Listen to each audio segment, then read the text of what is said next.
Hello there, welcome to Nerd.World Films. In this episode we're going to be talking about the movie Mimic, 1997 horror movie starring Mena Suvari. It's a film that I think a lot of people blinked and missed. I really liked it. I remember buying it on VHS, probably the year it came out. Really good film that managed to spawn 2 sequels that are less good. Before we get started, if you like this video or any others on this channel, please like, share and subscribe. Comment down below with any suggestions of any other content you'd like me to review or discuss. And please head over to my other channel, Nerd.World. It's a little bit more broad than this one, less specialized than horror or sci-fi. It's much more all over the spectrum. Like, share and subscribe over there if you like that channel. And with all that said, let's get started on this episode. The overall plot of Mimic, I wouldn't say it's original. I mean, it's not. It's basically, it's your average monster movie, and the basic monsters in this are a load of bugs. Sounds kind of familiar. It's been done before, but they take a unique perspective on this. It's science run amok. It's should they have done this? Somewhat in the vein, probably, of if you can do something doesn't necessarily mean that you should. Now, the basic story is cockroaches are spreading a deadly virus. That virus is killing children. It's already claimed hundreds of them, will probably claim thousands more before the virus has run its course. So a doctor manages to bioengineer a cryptid, a hybrid life form, which is part mantis, part roach, part yada yada. It's basically a little thing that's going to go into the sewers and it's going to kill off the cockroaches. It secretes an enzyme that accelerates the cockroaches' metabolism that causes them to starve to death quicker than they can feed. This kills off the virus by killing off the hosts to the virus. Now, this so-called Judas breed, which was designed to mimic the cockroaches so the cockroaches wouldn't run away from it, they think it's one of them, was designed to die out within a single generation, as all of them were engineered to be female. But, you know, bugs being bugs, obviously it's not going to work out that way. A few years pass, and people start disappearing, being dragged off into the sewers by some mysterious assailant dressed all in black. Now, eventually, a little boy named Chewy manages to spot this assailant, but this boy, unfortunately, is highly autistic. And the man he dubs Mr. Funny Shoes is the one he claims to be responsible for the disappearances, but it's hardly easy to trace a person like that, plus the police are looking for a human. Enter 2 other little boys who find a weird bug that they sell to the doctor, who happens to be the one who originally created the Judas breed. Now, this isn't a Judas bug, but it's something similar. It's near, and it shouldn't exist. And she realizes that this creature is linked to the creature that she had engineered. Upon realizing this, she attempts to find more specimens, goes to consult a colleague of hers and mentor, and he gets his hands on a larger specimen, and they determine that these creatures are indeed related to the Judas breed, that they're the descendants. They found a way to reproduce and have carried on breeding and evolving. Thousands of generations in the last few years have evolved them to be an apex predator, and their prey is humans. These things have evolved to basically feed on what they maybe believe to be their greatest threat. So it's a camouflage technique, not just to hide them from humans, but also to allow them to sneak up on us, and before we realize what's happening, the creature's attacking. Now, the 2 kids that were looking for it go looking again for more viable specimens, bigger things that'll get them more money off the doctors, but get themselves killed in the process. At that point, Mr. Funny Shoes abducts Chewy, and his dad, I was assumed it was his dad, although I think I did read something it wasn't meant to be, but whatever, goes into the sewers after him, along with the doctor and some others. They go looking for him, but he's eventually killed. And at that point, it becomes your run-of-the-mill. They've gone into the sewers looking for these things. They're looking for a way to stop them. They have to destroy them. They've got to stop them breeding. They surmise that it's a single colony. Will only have all of them are female, but there'll only be one viable male. If they can kill him, it'll destroy the colony. They won't be able to keep reproducing.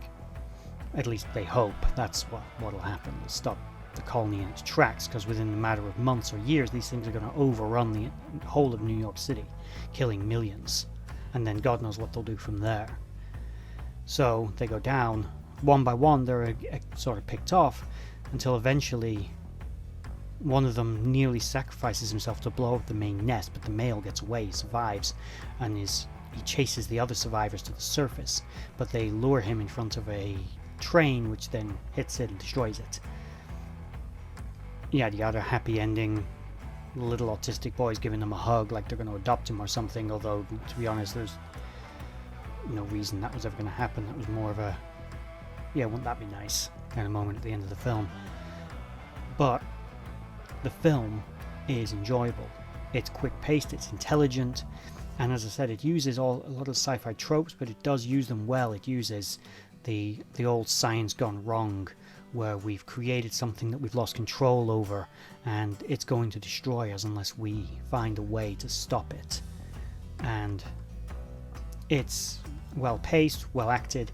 I'll be honest, the only thing that draws it back for me in the film was Chewie.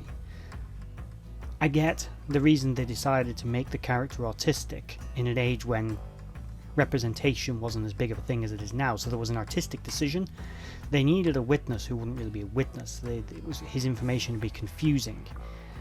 But after that initial introduction, his character does get a little testing of patience, where I remember when I was younger watching it and Chewie sat there in front of his dad who's trying to rescue him while one of the creatures walks up behind him, which then kills his dad, but instead of warning him, he sits there playing his spoons and shaking. He doesn't actually speak. Now I know he's a child and knows autistic, and it's a perfectly understandable response in the real world, but in the movie, I remember it took me out of it a little bit, and I was like, why have you kept this character in? He's kind of irritating. And unfortunately, to this day, I always still kind of find his character a little annoying. That might be wrong of me, but his character is very grating. I can only take so much of him on the screen. It sometimes puts me off watching the film. All the other characters are great. The two little boys have a little bit of sass to them, and they're going and looking at this, and you feel bad for these kids when they get killed by the bugs.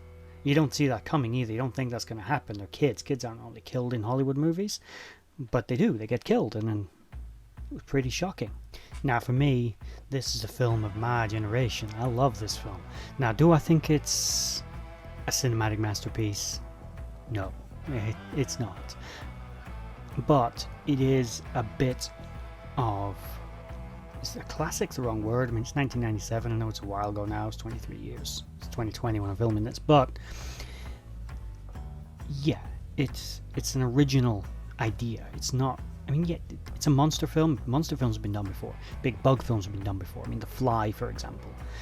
But there's been nothing quite like it before, and there hasn't really been much like it since that I can think of off the top of my head. There have been other monster films where the creatures are meant to look a little human, but not to this extent. Its sequels leave a lot to be desired, particularly the second sequel, which I don't know about you, but I've always found people always going about how sequels are never as good as the original. I mean, you get things like... And forgetting trilogies, that's a different thing. But things like Scream 2, just as good, if not better, than its original. There's loads of examples of the second film in the series being as good, if not better. Terminator 2, Aliens, debatable if it's better or worse than the first. Better or not than the first movie. Worse is the wrong description for that. But, because both films are so awesome.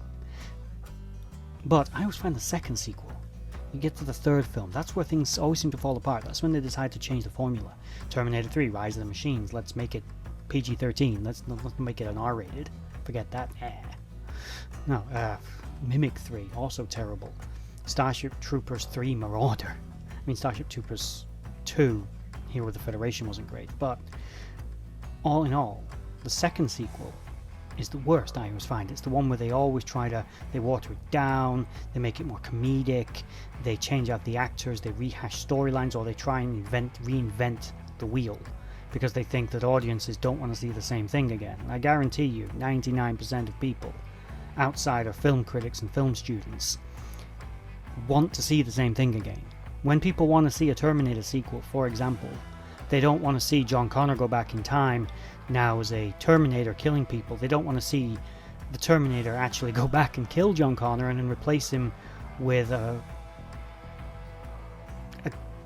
diversity model, which is practically all that film was.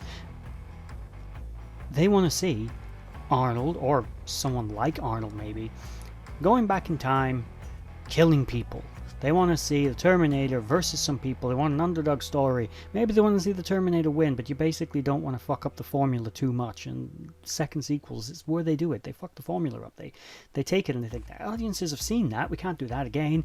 And actually, a lot of the time, you can.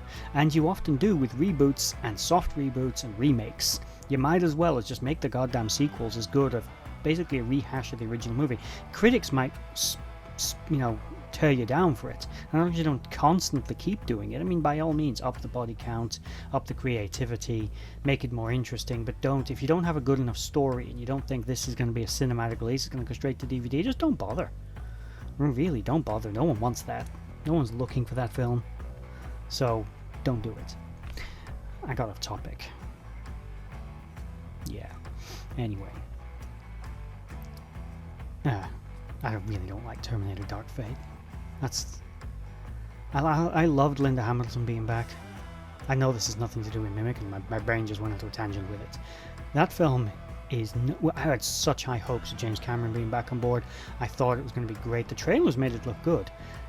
And the opening sequence to kill John Connor, and I was like, right, yeah, I'm already unhappy.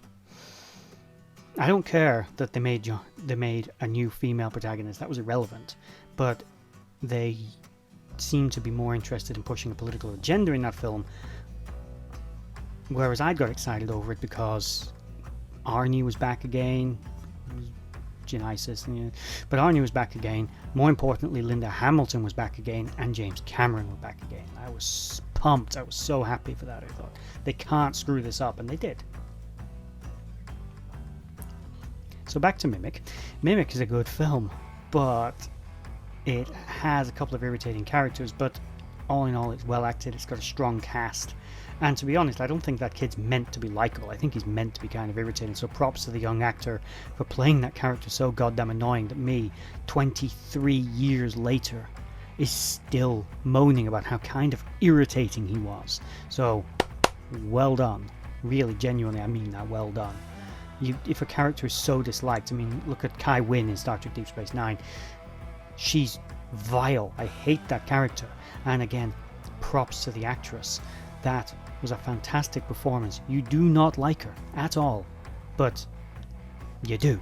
You want to see her fall so much, and you shouldn't. It's just a TV character. Why would you care? But all in all, well done. Now, back to Mimic. The film didn't have a great response. It wasn't a box office bomb or anything, but it also wasn't a flashy spectacle. It did well. It earned money. It had certainly enough money to spawn 2 sequels that I think both went straight to video, or DVD or Blu-ray, whatever that would be now. It might have been early DVD then. I'm not entirely sure. I don't think it would have been. Probably would have been purely VHS. I think the sequel was made in 2001. I think that was the second one. It's just so forgettable. So, with that said, me personally, I grew up in this movie. I grew up in a lot of films in the late 90s like this movie, and I love my horrors, and I like my monster horrors, and this film ticked a lot of boxes, and I liked it. So with that said, I'm going to move on to the nerd score. Now, as I've been having some serious problems with the microphone on my camera, won't be doing the nerd score against the green screens, can carry on doing it in here until I got that sorted. This film is, for me, actually a really good horror movie. It's a really enjoyable popcorn film. It's good to sit down and watch. It's well acted, it's well paced. It tries to ground itself in some kind of pseudoscience, like the reason they explain why the reason the bugs are so big is because they've got lungs. In case you don't know this, insects are limited in size because of their respiratory systems. They don't have lungs. Basically, they suck air in and then directly pump it around their body. They don't actually use muscles to push the oxygen around to oxygenate their tissue. This system is very efficient when there's a high oxygen content in the atmosphere, but the less oxygen is in the atmosphere, the less efficient it becomes, and therefore it limits the size, because eventually you can't pump the air to all of your body. You can't oxygenate enough of your system using that system if you don't have lungs, basically. So the thing that limits them, the things like megalania that used to exist hundreds of millions of years ago, was a dragonfly that was over a meter long. The reason for that was because the oxygen content in the atmosphere is considerably higher than what it is now, and therefore using that respiratory system, which is very primitive, it was still able to pump enough oxygen around its body to survive. Whereas a modern dragonfly, I mean, the ones around here where I live, and maybe the biggest ones are about the size of my hand. Maybe on a good day if they've had plenty of food. But nothing like megalania, nothing like that. Now, these bugs have lungs. That's why they've been able to reach such large sizes. I mean, some of these things are 6-7 feet tall. There's no insect around now that's that big. I mean, there used to be, again, millipedes the size of a small car, but hundreds of millions of years ago, no lungs, can't do it no more. That said, otherwise, the film is good. It tries to ground itself in a bit of reality, it gives itself a bit of pseudoscience backing to explain away its reasons for why and how and this, that and the other. For me, the only thing that lets it down is that very irritating child. And again, props to the actor for making the part his own and making it so annoying. But sometimes he gets a little much. It's like he's just a character who's there to be saved. He doesn't really contribute anything other than a bit of clicking with his spoons. It doesn't...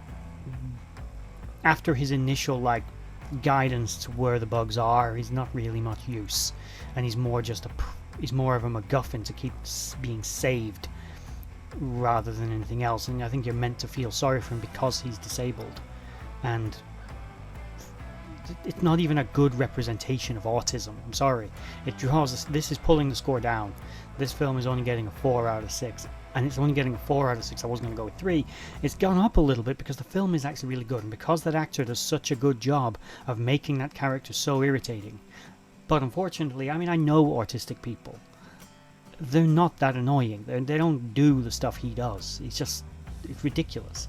It's insulting to a degree to autistic people. So that character just needed to not be in the film or have a greatly diminished part. But yeah, 4 out of 6, still a respectable score. It's a worthwhile film to sit down and watch. Now I've talked on enough about this film for long enough. If you enjoyed this video, again, like, share, subscribe. Comment down below if you agree with it, if you think this film's trash, if you think it's better than I'm saying. Let me know. If you'd like me to review the sequels, I don't want to review the sequels, but if someone wants me to review the sequels, I will do. I'll talk about their plot, their terrible, atrocious story that's in those films. All said, I'm gonna go, and bye-bye.